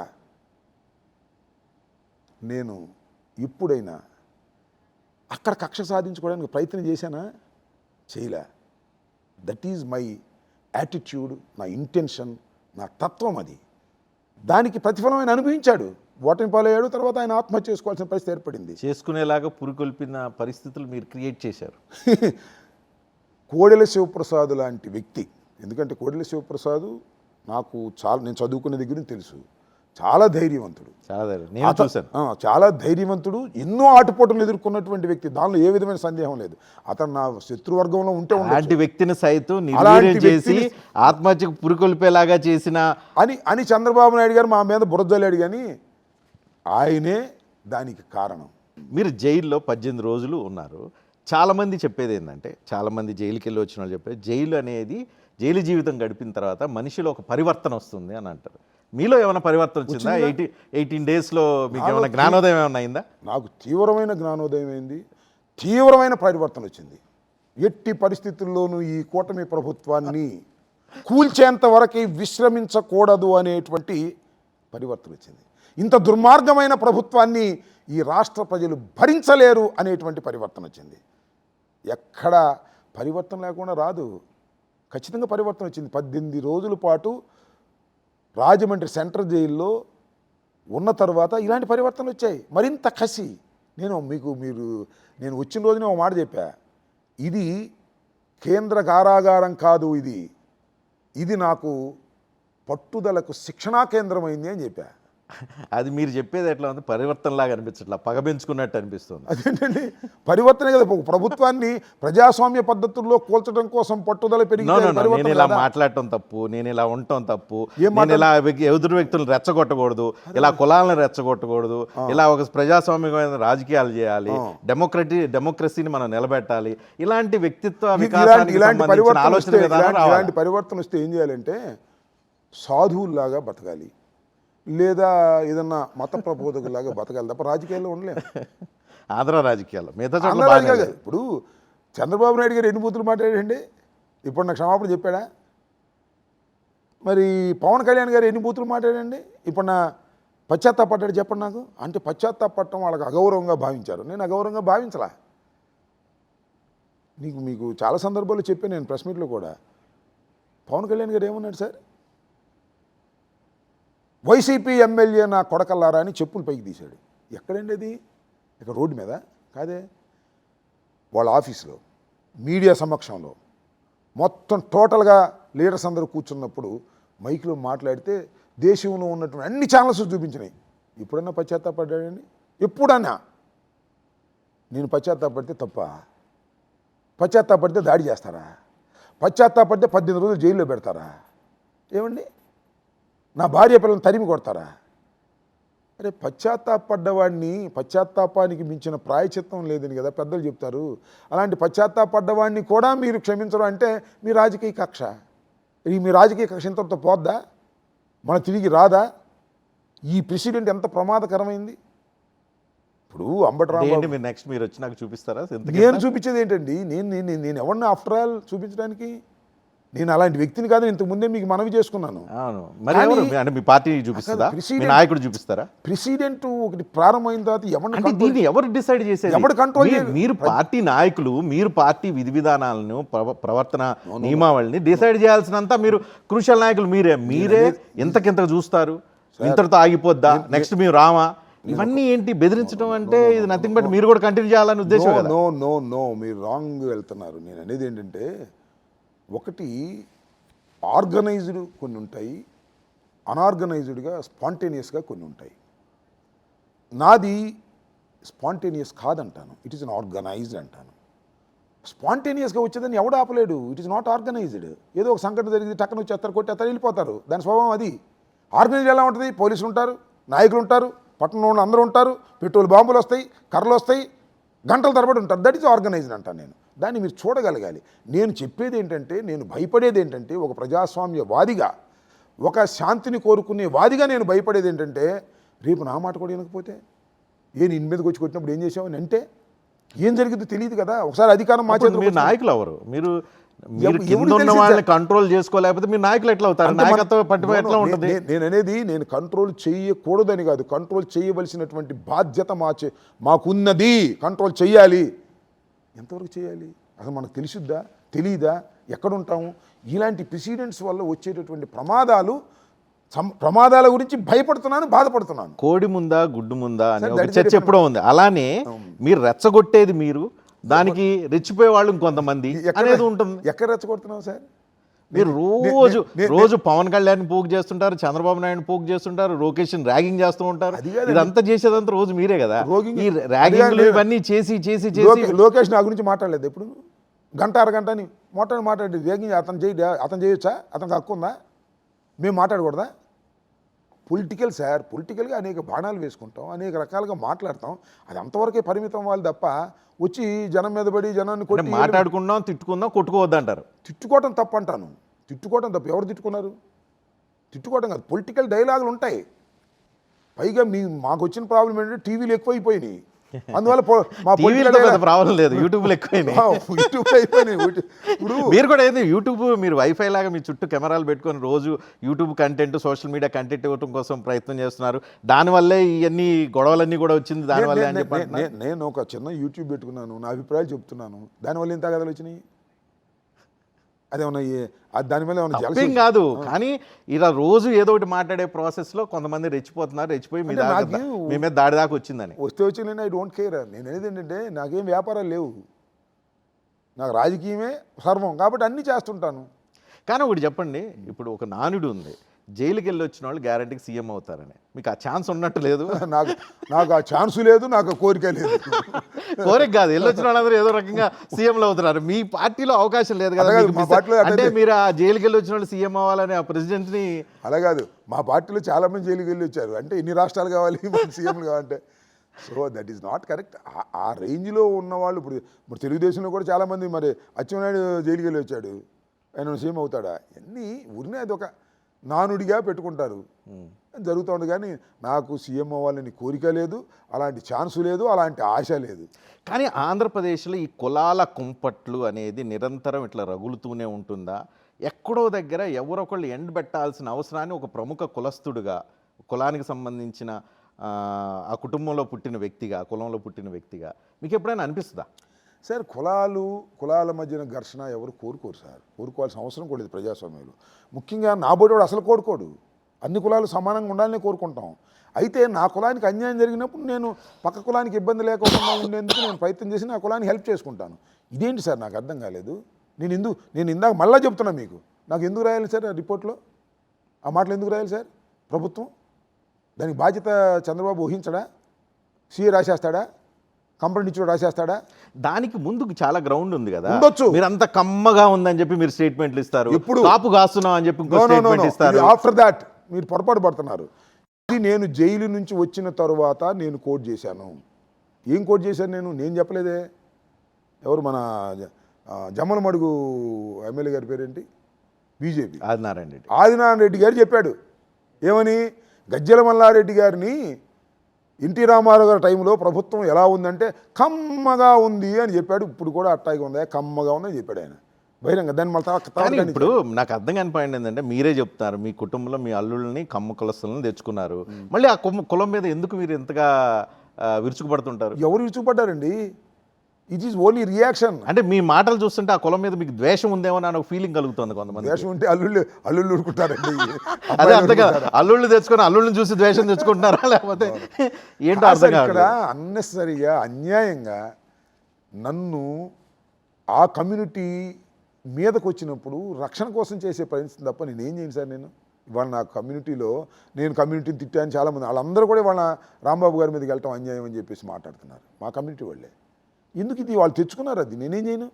ఆ నాయకత్వం తెచ్చుకుంది, తెలుగుదేశం నాయకత్వం తెచ్చుకుంది. ఏమండి నలుగురు కమ్మాస్ కాకుండా నలుగురు ఇంకా కడవం లేరు ఆ తెలుగుదేశం వాళ్ళు రాలేదే? పెమ్మసాని దీనికి నాయకత్వం వహించాల్సిన అవసరం ఏంటి? ఆయన పైగా అమెరికాలో చదువుకున్న వ్యక్తి, ఆయనే దీనికి ప్రోద్బలం. పెమ్మసాని చేయించారే మొత్తం అంతా పెమ్మసాని ఈజ్ రింగ్ లీడర్. ఆయన ఇంటికాడ చంద్రబాబు అన్నాడు, ఇప్పుడు మళ్ళీ పెమ్మసాని అంటున్నారు. చూస్తున్నాం గల్లా మాధవి కనిపిస్తాం. అట్లా కదండి. నేను ఇంకో విషయం చెప్తానండి. నాకు తెలిసిన సమాచారం అవునో కాదో మీరు ఎంక్వైరీ చేసుకోండి. చంద్రబాబు నాయుడు గారు అన్నారంట, ముందు కేసు పెట్టండి, కేసు పెట్టుకుని ఒక 3 రోజుల పాటు ప్రచారం చేయండి, అమ్మటి రాంబాబు అనేవాడు సీఎంని తిట్టాడు అని. అంటే అది నచ్చలేదు ఎవరికి? మన పెమ్మసాని గారికి. అప్పుడు దాన్ని ఏమంటారు, ఓవర్ టు స్టూడియో అన్నట్టుగా ఓవర్ టు లోకేష్ అన్నారు. లోకేష్ దగ్గరికి చెప్పారు, రాంబాబు అనేవాడిని సామాన్యం వదలకూడదు, మనం నానెట్ట అంటున్నాడు, మనం ధైర్యం అంటే ఓకే అన్నాడు ఆయన. అక్కడ సమావేశమైన వాళ్ళందరూ కూడా, పెమ్మసాని దగ్గర సమావేశమైన వాళ్ళందరూ కూడా రాంబాబు సంగతి తేల్చాలి, వాడి ఇంటి మీదకి వెళ్ళాలి, డ్యామ్ డూమ్ అంటే ఒక తెలుగుదేశం ఆయన కూడా చౌదరి గారే, ఏమండి పెమ్మసాని గారు ఇలాంటి సాంప్రదాయాలు మా గుంటూరులో లేవు, దయచేసి ఇలాంటివి చేయమనకండి, దాన్ని ఏదంటే కేసు పెట్టి చూద్దాము అని ఆయన అన్నాడు. అంటే అతని మీద అందరూ ఎగబడ్డారు. ఎగబడితే అతను ఊళ్ళో లేకుండా వెళ్ళిపోయాడు. ఆ దాడిలో లేడు అతను, ఒక ప్రముఖ నాయకుడు అతను కూడా. జరిగిన అన్ని విషయాలు రజనీకాంత్ గారు మీరు దృష్టి పెట్టినా నేను దృష్టి పెట్టినా అన్ని అవతల కుటీరంలో జరిగిన ప్రతి విషయం కూడా చాలా చిన్నది, అందులో రాజకీయ ప్రపంచం చాలా చిన్నది, అన్ని తెలిసిపోతాయి. ఇవన్నీ ఫ్యాక్ట్స్. ఇప్పుడు ఏంటి, గల్లా మాధవి మనం ముందెళ్ళిపోయి రాంబాబు ఇల్లు మీద మనం ముందు కొడితే మనకి ఎక్కువ మార్కులు వస్తాయి అనుకుంది. అమ్మో ఆమె వెళ్ళిపోతుందని ఇంకా కొంతమంది బయలుదేరారు. ఇదంతా కాంపిటీషన్. రాంబాబు ఎవరికి ఎక్కువ మార్కులు వచ్చినాయి మీరు పద్ధతికి చెప్పండి. గల్లా మాధవికి వచ్చిందా, పెమ్మసానికి వచ్చినా, ఇంకా అక్కడ వచ్చిన వాళ్ళు ఇంకా ఎవరైనా కొట్టాలి? అన్ని మార్కులు పెమ్మసానికి, లోకేష్కి, చంద్రబాబుకి, ఆ ముగ్గురికి. వీళ్ళదే ఉంది ఎక్స్ట్రా యాక్టర్లు అందరూ ఎక్స్ట్రా యాక్టర్లు అంతే. రాంబాబు గారు చాలా సీరియస్గా ఇప్పటివరకు మాట్లాడుకున్నాం. కొంత లైటర్ వేన్లో మీరు సోషల్ మీడియాలో బాగా యాక్టివ్గా ఉంటారు. మీరు ట్విట్టర్లో కూడా చాలా కామెంట్లు, సింగిల్ లైన్ కామెంట్స్ పెడుతున్నారు. మీరు సొంతంగా రాస్తారా, మీకు ఎవరైనా టీం ఉన్నారా రాసేవాళ్ళు? నేను సొంతంగా రాసుకుంటాను. క్యాప్షన్స్ బాగా రాస్తుంటారు, మీలో ఈ చిత్రత బాగున్నట్టుంది. అది న్యాచురల్గా నాకు మొట్టమొదటి నుంచి ఉంది. అది నా ట్వీట్ని నేనే కంపోజ్ చేసుకుంటాను. నా కజిన్ కొడుకు ఒకడు ఉన్నాడు, వాడిని సలహా అడుగుతాను, వాడు ఏమైనా చిన్న చిన్న మార్పులు చేస్తాడు, పెట్టాడు. ఎంత షార్ట్ కట్లో ఉండాలో అంత షార్ట్ కట్లు పూర్తి అర్థం వచ్చే విధంగా 1-2 సార్లు చూసుకుంటాను. ఎందుకని మీరు సోషల్ మీడియాలో ఎందుకు యాక్టివ్గా ఉండాలని నిర్ణయం తీసుకోవటం వెనక ఏమైనా రీజన్ ఉందా? అంటే న్యూ ఏజ్ పీపుల్ని రీచ్ అవ్వాలనా, ఏంటి రీజన్? అది ఒక హాబీగా తయారైపోయింది నాకు. ఎందుకంటే నేను ఇందాక మీకు చెప్పినట్టుగా ఐ హ్యావ్ నో బిజినెసెస్. నాకు 2 వ్యాపకమే లేదు, రాజకీయం తప్ప. ట్విట్టరు, యూట్యూబు, సోషల్ మీడియాలో అన్నింటిలో కూడా యాక్టివ్గా ఉండేదానికి ప్రయత్నం చేస్తాను. కానీ ఇంటర్నెట్ అంటేనే, దట్టు ట్విట్టర్ అంటేనే టూ మచ్ నెగిటివ్ ఉంటుంది, ప్రతిదానికి నెగిటివ్ ఉంటుంది. అంత నెగిటివ్ ఉన్న ఏరియాలో మీరు వెళ్ళి రోజు వాళ్ళతో తిట్టించుకోవటం మీకు అంత ఇష్టంగా ఉంటుందా? వాళ్ళు ఎవరి కామెంట్స్ వాళ్ళు చేస్తారండి, తిట్టేవాళ్ళు తిడుతుంటారు. ఇప్పుడు నాది అవేమి ఇన్ఫ్లుయెన్స్ చేయవు మిమ్మల్ని? ఏమి నాకు అసలు ఇప్పుడు మీరు గుర్తుపెట్టుకుని నాది ఒక డైలాగ్ ఉంది, మీరు ఇంతకుముందు కూడా చెప్పారు, either negative or positive always in the screen. రాష్ట్రంలో చర్చిలో ఉండాలి, అది తిట్టేవాడు తిడుతుంటాడు, పొగిడేవాడు పొగుడుతుంటాడు, ఎందుకు మూలం ఉండాలి అనేది నా point. Always on the screen. Negative అయినా స్క్రీన్లో, నెగిటివ్ అయినా పాజిటివ్ అయినా, నెగిటివ్ చెప్పేవాడు ఉంటాడు, పాజిటివ్ చెప్పేవాడు ఉంటాడు. కానీ ఈ నెగిటివ్ ప్రాపగాండాలో మీ మీద కొన్ని రకాల టైటిల్స్ ఖాయం చేశారు. మీ మీద పెట్టిన టైటిల్స్లో కొన్ని గంట రాంబాబు, సంబరాల రాంబాబు, ఆంబోత్ రాంబాబు, కాపు టైగర్ రాంబాబు, కాంబాబు, ఇలాంటివన్నీ పెట్టారు. మరి ఇవన్నీ చూసినప్పుడు మీకేం బ్లడ్ బాయిల్ కాదా? ఏం బాయిల్ కాదు. ఎందుకని? వాళ్ళు బాయిల్ అవ్వాల్సిందే, నడుస్తుంటుంది సార్. సో ఇప్పుడు ఎవరిని పెడితే అని అంటారా? ఈ రాష్ట్రంలో చాలామంది నాయకులు ఉన్నారు కదా, అందరిని ఇలా అంటారా? నన్ను అంటారంటే నన్ను టార్గెట్ చేస్తున్నారు, అంటే నన్ను గుర్తిస్తున్నారు. That is my positive. So మీరు అంత పాజిటివ్ తీసుకుంటున్నారు కాబట్టి గంట రాంబాబు, శ్యాంబాబు, కాంబాబు, తర్వాత ఇంకేంటి ఆంబోద్ రాంబాబు, సంబరాల దీంట్లో ఏ టైటిల్ మీకు బెస్ట్ సూట్ అవుద్ది అంటారు? ఇప్పుడు వాళ్ళు పెట్టి నాకు సూట్ అవ్వడం ఏంటి? లేదు మీరు పెట్టుకోండి, నేను పెట్టిన అంబటి రాంబాబు ఉందిగా నాకు. ఇంకేదైనా కొత్త టైటిల్ నిక్నేమ్ ఏదైనా పెట్టుకోండి. నాది అంబటి రాంబాబు, నాకు నిక్నేమ్ ఏమీ లేదు. నాది అంబటి రాంబాబే. వాళ్ళు ఎంతమంది పెట్టుకుంటే వాళ్ళకి సూట్ అయిపోయి పెట్టుకుంటారు. ఆంబోతు రాంబాబు అనేది సాక్షాత్తు నారా చంద్రబాబు నాయుడు గారే అన్నాడు. ఏంటి దానిలో నెగిటివ్ ఏంటి ఆంబోతు రాంబాబు అంటే? నాకు అర్థం కాలే. మీ మీద మీరు ఇంత స్పోర్టివ్గా తీసుకుంటున్నారు కాబట్టి ఇంటర్నెట్లో ఉన్న మీ మీద నెగిటివిటీలో నుంచి కొన్ని ఫన్నీ ఎలిమెంట్స్ కొన్ని తీసాం, ఒకసారి చూద్దాం. రైట్. ఫస్ట్ మీరు అన్నిటికంటే ముందు మీరు పాటలకి ప్రతిరోజు ప్రతి సంక్రాంతికి డ్యాన్స్లు వేస్తారు కదా, ఆ వీడియో ఒకసారి చూద్దాం.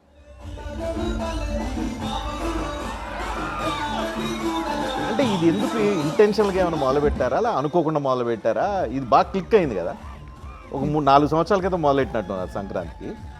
సార్ ఇది దీనికి ఒక చిన్న చరిత్ర. ఇది పరిణామ క్రమంలో వచ్చింది తప్ప నేను ఇంటెన్షనల్గా స్టార్ట్ చేసింది కాదు. ఇది పరిణామ క్రమం ఎందుకు వచ్చిందంటే, సత్యనపల్లిలో భోగి మంట వేస్తున్నాం. భోగి మంట వేసిన తర్వాత రకరకాల పాటలు పెట్టినప్పుడు రకరకాలుగా డ్యాన్సులు వేశారు. ఎవరు? నాతో పాటు ఉన్నటువంటి కార్యకర్తలు అండి, ఆ గ్రామస్తులు అండి వేశారు. వాళ్ళు వేసిన తర్వాత నేను కూడా వేశా. నేను వేసిన దాన్ని జస్ట్ ఊరిని అట్టన్న ఫస్ట్ డేని దాన్ని అన్ని టీవీలో అద్భుతంగా చూపించింది.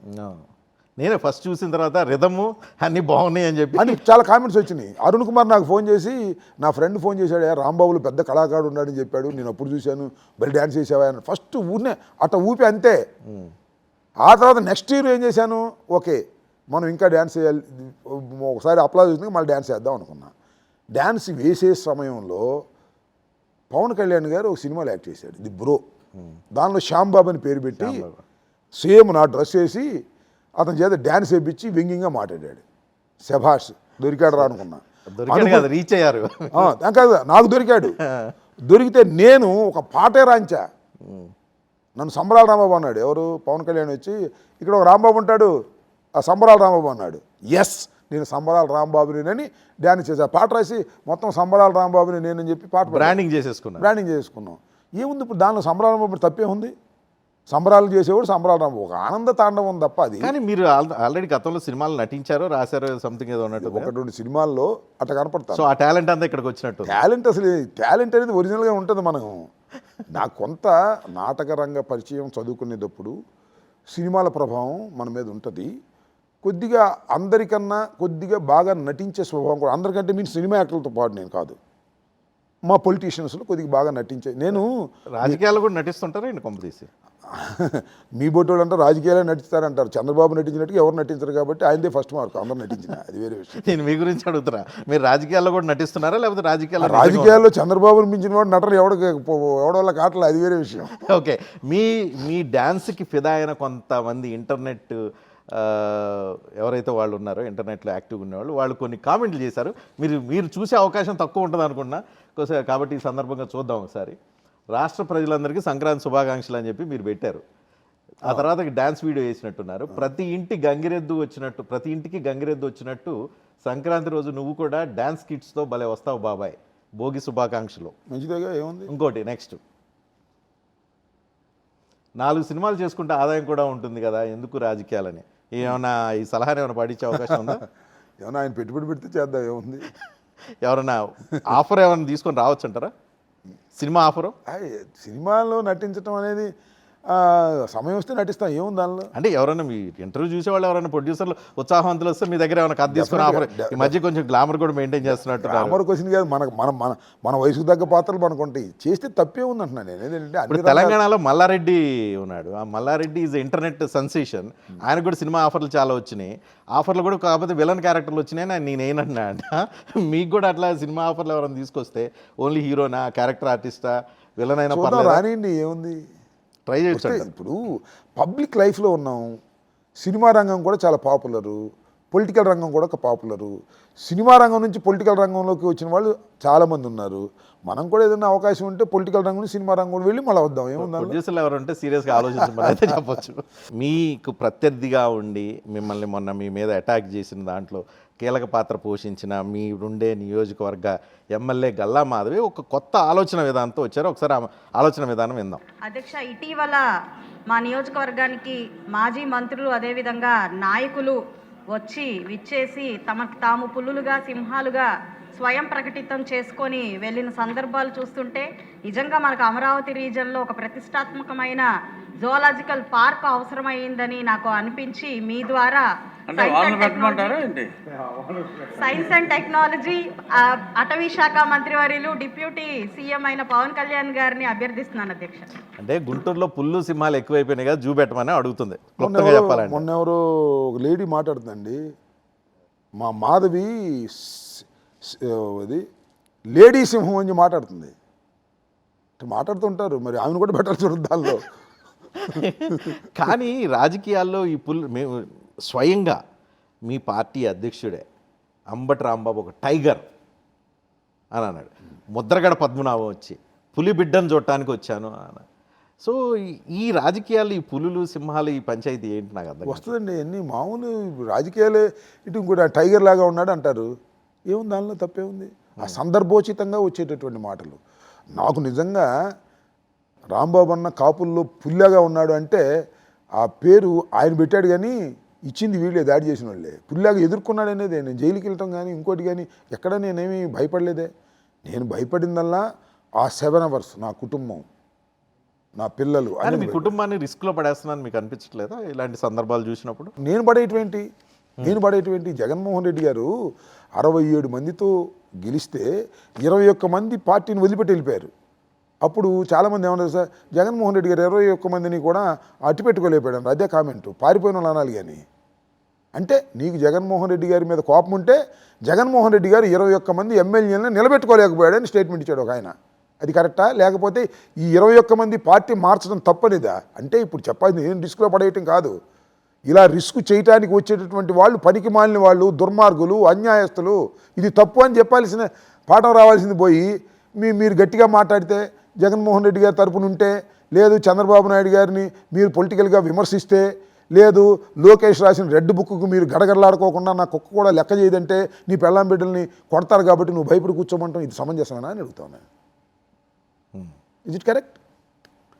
ధైర్యంగా ఉన్నోడిని శభాష్ అని మీరు ముందుకు తీసుకువెళ్ళాలి.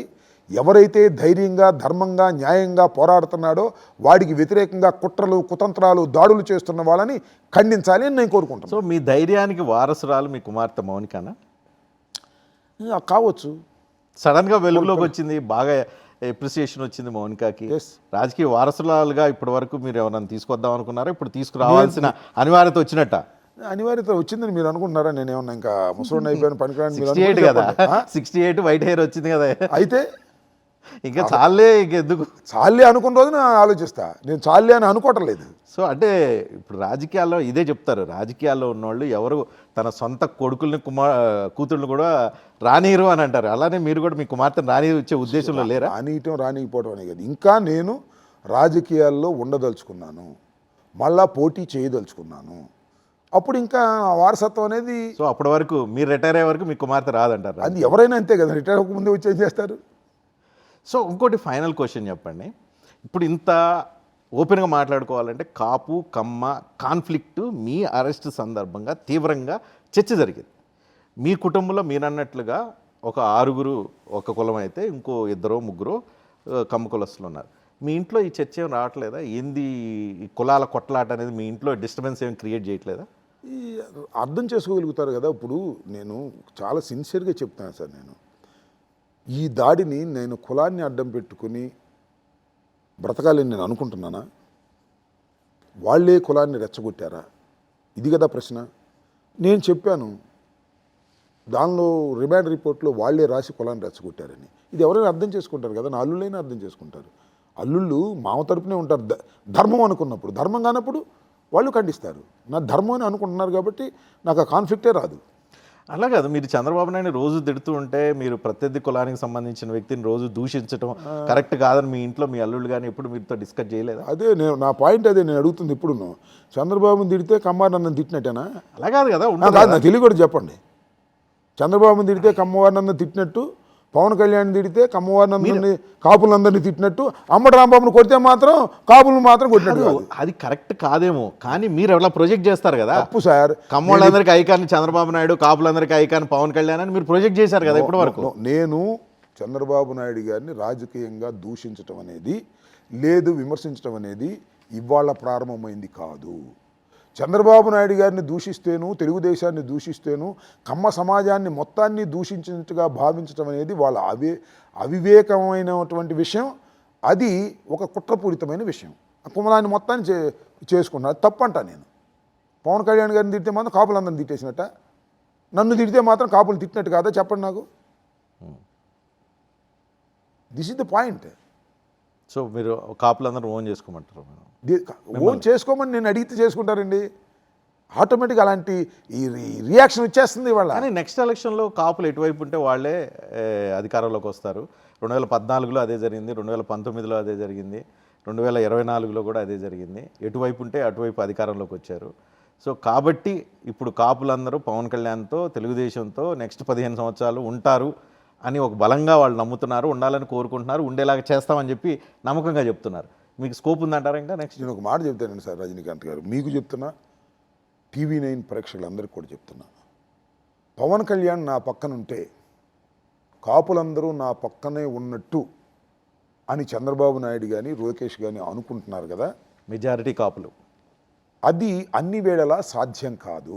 ఎందుకు కాదు? 2014లో అయింది, అవునండి, 2024లో అయింది. నేను అన్ని వేళలా సాధ్యం కాదని చెప్తున్నా. పవన్ కళ్యాణ్ని మేము రక్షించుకుంటే, పవన్ కళ్యాణ్ని మేనేజ్ చేసుకుంటే కాపులందరినీ కూడా మా వైపు ఉంటారనేది అన్ని వేళలా సాధ్యం కాదని నేను ఇవాళ చెప్తున్నా. ఎందుకు చెప్తున్నాను అని అంటే, కాపు సామాజిక వర్గానికి బలమైన కోరిక ఉంది. ఆ సామాజిక వర్గం నుంచి వచ్చిన వాళ్ళు టాప్ చైర్లో కూర్చోవాలి అనేది. ఇప్పటికి అవకాశం దొరికింది. ఇన్ని దశాబ్దాల హిస్టరీలో కాపులకి ఒకే ఒక సందర్భంలో ఇప్పుడు డిప్యూటీ సీఎంగా కూర్చునే అవకాశం దక్కినప్పుడు దాన్ని పోగొట్టుకోవాలని ఏ కాపు మాత్రం అనుకుంటారు? డిప్యూటీ సీఎం ప్రస్తుతానికి స్టెప్ బై స్టెప్ కదా, అసలు ఏమి లేదు. మీ దగ్గర అయితే ఏమి ఉండదు కదా, ఇక డిప్యూటీ సీఎం అన్న దొరికింది. మీరు పొరపాటు పడుతున్నారు సార్. మా కాపు డిప్యూటీ సీఎం చేయలేదా? అంటే మీ దగ్గర డిప్యూటీ సీఎం డమ్మీ, అక్కడ కొంచెం పవర్స్ ఉన్నాయి. ఏమున్నాయి పవర్స్? ఏమన్నా చెప్పండి పవర్స్, నాకు తెలియగలుగుతాను. చెప్పండి రజనీకాంత్ గారు ప్లీజ్. పవన్ కళ్యాణ్ డిఎస్పీని ఏమైనా ట్రాన్స్ఫర్ చేయించాడా చెప్పండి. ఎందుకు సార్ ఇవన్నీ? ఎందుకు ఆయన హోమ్ మినిస్టర్నే గడగడలాడిస్తున్నారు? ఏం గడగడలాడిచింది? ఏంటి సార్ ఇవన్నీ? మీరు భలే జోకులు కూడా వేస్తారు సార్.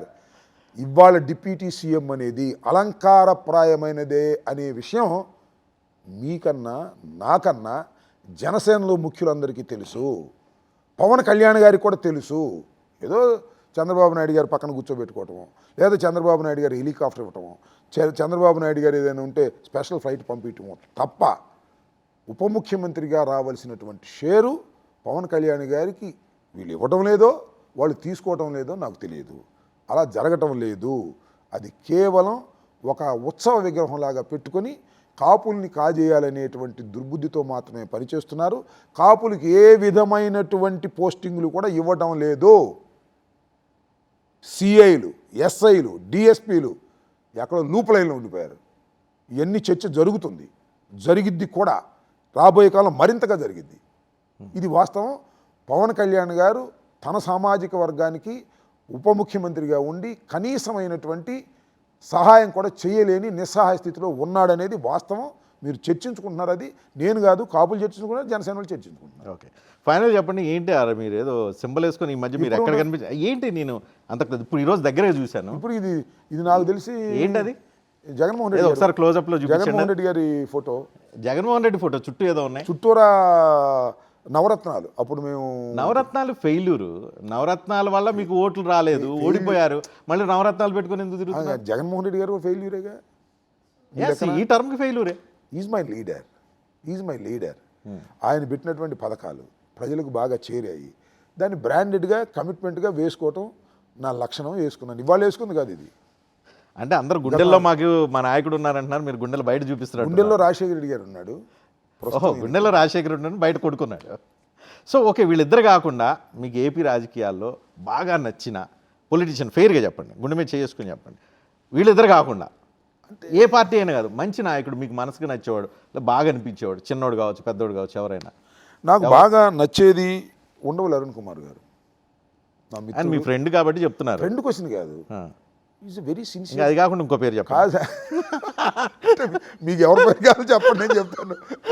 ఉండాలి కాకుండా ఆయన రాజకీయాలు రిటైర్ అయిపోయాడు కాబట్టి. జైనైనా ఉండవల్లి అరుణ్ కుమార్ అనే వ్యక్తి నాతో చాలాసార్లు విభేదించాడు. వైఎస్ఆర్ కాంగ్రెస్ పార్టీని చాలాసార్లు క్రిటిసైజ్ చేశాడు. But is a sincere man. MP 2 సార్లు చేసి కూడా వాళ్ళు ఎవరుంటారు సార్? వావిలాల్ గోపాలకృష్ణయ్య గారు లాగాను, ప్రకాశం పంతులు గారు లాగాను ఎవరుంటారు చెప్పండి సార్? మా ఇంటి పైన చిన్న ఫ్లాట్లో వాళ్ళ కూతురు ఆయన హైదరాబాద్ వచ్చినప్పుడు ఉండేవాడు. ఎంపీ నేను చూసి అంత సింప్లిసిటీ చూసి షాక్ అయ్యా. 2 సార్లు ఎంపీ చేసి సోనియా గాంధీకి అత్యంత సన్నిహితంగా ఉన్నటువంటి వ్యక్తి ఇవాళ మామూలు ట్రైన్లో వెళ్ళే పరిస్థితులు ఇవాళ ఎవరుంటారు? అందువల్ల ఆటోలో దిగటం కూడా చూసాను. I like him. నాకు అలా ఉండలేం కాబట్టి ఆయన అభిమానం, మనం అట్లా ఉండలేము. సరే, ఫైనల్ చెప్పండి, మీ నెక్స్ట్ 2029 ఏంటి, మీ టార్గెట్ ఏంటి? టార్గెట్ ఏముంది? కూటమి ప్రభుత్వాన్ని దించి జగన్మోహన్ అది మీ రెడ్డి పార్టీ లక్ష్యం అనుకోండి, మీ లక్ష్యం. నా లక్ష్యం నేను గుంటూరు 2లో I'm going to contest. Guntur 2లో? ఎస్. సో డిప్యూటీ సీఎం అది నా చేతిలో ఉందా? అరే పవన్ కళ్యాణ్కి ఇక్కడ ఆ రేంజ్లో ఇచ్చినప్పుడు మీ దగ్గర కూడా ఒక రేంజ్లో ఉండాలి. మీరు లెఫ్ట్ ది లీడర్ వస్తుందని నమ్మకం ఉందా మీకు? డిప్యూటీ సీఎం ఏమన్నా సార్? డిప్యూటీ సీఎం అసలు ఏముంది సార్ దానిలో? చూస్తున్నా జైలుకి వెళ్ళి వచ్చిన వాళ్ళ గ్యారంటీకి సీఎం ముందు ఏదన్నా సీఎం అనేది ఉంటుంది. డిప్యూటీ సీఎం పవన్ కళ్యాణ్ చూస్తున్నా కదా, ఏముంది సార్ డిప్యూటీ సీఎం? సో అక్కడ పవర్స్ లేవు కాబట్టి పవర్స్తో కూడిన డిప్యూటీ సీఎం మీ దగ్గర ఉంటుందా? జగన్మోహన్ రెడ్డి గారు ఏ స్థాయిలో పెడితే ఆ స్థాయిలో ఉండటానికి సిద్ధపడేటటువంటి వ్యక్తిని. నా సంగతి మీకు తెలుసు కదా, ఎవరికి నేను చెప్పు. కరెక్టే, మీకంటూ ఇండివిజువాలిటీ ఉంటుంది కదా, మీకంటూ కోరికలు ఉంటాయి కదా. ఆ కోరికల్ని మీరు కనీసం ప్రదర్శించుకోవాలి, ఆ కోరికలు గుర్తించాలి, మీకున్న కులాన్ని కుల బలాన్ని గుర్తించాలి, మీకు ఇప్పుడున్న కష్టపడుతున్నా మీరు ఎదుర్కొంటున్న వీటన్నింటినీ మీ నాయకుడికి గుర్తించాలి కదా. నేను ఒక విషయం చెప్తే మీరు ఆశ్చర్యపోతారు. పొలిటికల్గా నాకు ఏ విధమైనటువంటి విపరీతమైన కోరికలు ఉండవు సార్, నమ్మండి. నాకు రాజకీయం ఈజ్ ఏ ఫ్యాషన్. నేను స్టూడెంట్ లైఫ్లో, ఇంటర్మీడియట్లో, డిగ్రీలో, లాలో స్టూడెంట్స్ యూనియన్ ప్రెసిడెంట్స్గా గెలిచా. అది నాకు ఒక ఫ్యాషన్. మళ్ళా గెలవాలి, మళ్ళా ఉన్నత శిఖరాలకు వెళ్ళాలి అనే ఆలోచనే తప్ప పదవి కావాలనే తాపత్రం నాకు ఇప్పుడు ఉండదు. పదవి కావాల్సి అయితే ఏ పార్టీ పడితే ఆ పార్టీలోకి వెళ్తారు. చాలామంది చూస్తున్నాం కదా, ఏ పార్టీ అధికారం ఉంటే ఆ పార్టీలోకి వెళ్ళిపోతారు పదవి కోసం. నాకు ఆ స్వభావం కాదు. లీడర్ని నమ్ముకుని ఉండాలి, లీడర్కి విశ్వాసపాత్రుడిగా ఉండాలి, లీడర్ మెచ్చేటటువంటి విధంగా ఉండాలి అని భావించేటటువంటి వ్యక్తిని. ఇవాళ కూడా గుంటూరు 2లో పోటీ చేస్తాను. జగన్మోహన్ రెడ్డి గారు మంత్రి ఇస్తే మంత్రిగా స్వీకరిస్తాను, ఉప ముఖ్యమంత్రి ఇస్తే ఉప ముఖ్యమంత్రిగా స్వీకరిస్తాను. ఆయన ఏం చెప్తే అది చేస్తాను. ఏమీ అవసరం లేదు, పక్కన కూర్చోమంటే కూర్చుని ఆయనకి సేవ చేస్తాను. జాగ్రత్త, గుంటూరు 2లో కమ్మ ఆధిపత్యం ఎక్కువ ఉంటుంది. గుంటూరు 2 నియోజకవర్గం మీకు కూడా బాగా తెలుసు, కమ్మ ఆధిపత్యం. నాకు 2% నా కుటుంబంలోనే కమ్మవారు ఉన్నారు కదా, నాకేంటి బాధ? కాబట్టి యాక్సెప్టెన్స్ వస్తుందంట. కమ్మ ఫెనటిక్స్ ఆ నలుగురే తప్ప నేను ఉంటే గుంటూరులో, నేను శాసనసభ్యుడిగా ఉంటే గుంటూరు ప్రశాంతంగా ఉండతాను నమ్మేవారు కమ్మవారు ఉంటారు. దానిలో ఏ విధమైన సందేహం లేదు. ప్రశాంతత కావాలని కోరుకుంటారు, అభివృద్ధిని కోరుకుంటారు, వినాశనం ఉండకూడదని అందరూ కోరుకుంటారు. సో ఆ దిశగా ఆంధ్రప్రదేశ్ ఉండాలని చెప్పి కోరుకుంటున్నాను. నా స్వభావం అది కాదని ఇట్ ఈస్ ఎస్టాబ్లిష్డ్. నాకు 68 సంవత్సరాలు, 89లో నేను రాజకీయాల్లోకి వచ్చాను. రేపల్లో చేశా. రేపల్లో హింసను ప్రోత్సహించలా, సత్యనపల్లి హింసను ప్రోత్సహించలా, ఎక్కడ హింసను ప్రోత్సహించే వ్యక్తిని కాదు. అప్పుడప్పుడు హింసాత్మక సంఘటన జరిగి ఉండవచ్చు నా ప్రమేయం లేకోకుండా, అంతే తప్ప హింసను ప్రోత్సహించడమో, తగాదాలను రెచ్చగొట్టడమో ఆ స్వభావమే కాదు నాది. అలాంటి నా మీదకి వచ్చి దాడి చేశారు 8 గంటల సేపు, 7 గంటల సేపు. పోలీసులు రక్షణగా ఉన్నారు. ఇది కదా విచిత్రమైన విషయం. రైట్ రాంబాబు గారు, thank you very much and good luck. Me future బాగుండాలని, మళ్ళీ జైలుకి వెళ్ళే పరిస్థితులు రాకూడదని, పరిస్థితులు మీరు తీసుకురారని. నేను కాదు తీసుకొచ్చేది, ఒకవేళ వెళ్ళవలసి వస్తే సిద్ధం. నేను చెప్పాను మీకు, చెప్పారులే, జైల్లో మళ్ళా వస్తానని చెప్పి అటు అనకూడదు అన్నారు. లోకేష్ మమ్మల్ని మళ్ళీ పంపిస్తాడే 5 సంవత్సరాలు అన్న, మళ్ళీ వెళ్ళడానికి కూడా సిద్ధం సార్. మీరు అధికారంలోకి వస్తే మీరు పంపించడానికి ఏమైనా రెడీ చేసుకున్నారా అస్త్రాలు? ఏంటిది అస్త్రాలు? వాళ్ళు ఏమైనా తప్పులు చేస్తే అయ్యే దొరుకుతాయి అస్త్రాలు. పట్టుకుంటున్నారే ఇప్పుడు ఎందుకండి? ఇంకా 3 సంవత్సరాలు వాళ్ళు చేయాలి కదా అధికారం, చేయనియండి. ఇంకెన్ని తప్పులు చేస్తారు, ఇన్ని తప్పులు చేసుకుంటున్నారు చూడండి. అనవసరంగా నా ఇంటి మీద పడి ఇంత గందరగోళం చేయొచ్చండి? ఈ తప్పు కాదు, దీనికి మూల్యం చెల్లించరా వాళ్ళు? డెఫినెట్గా చెల్లిస్తారు. Already we're proceeding in to the court. అన్ని విషయాలను కోర్టులకు వెళ్తాను. Thank you very much Rambabu garu. నమస్తే.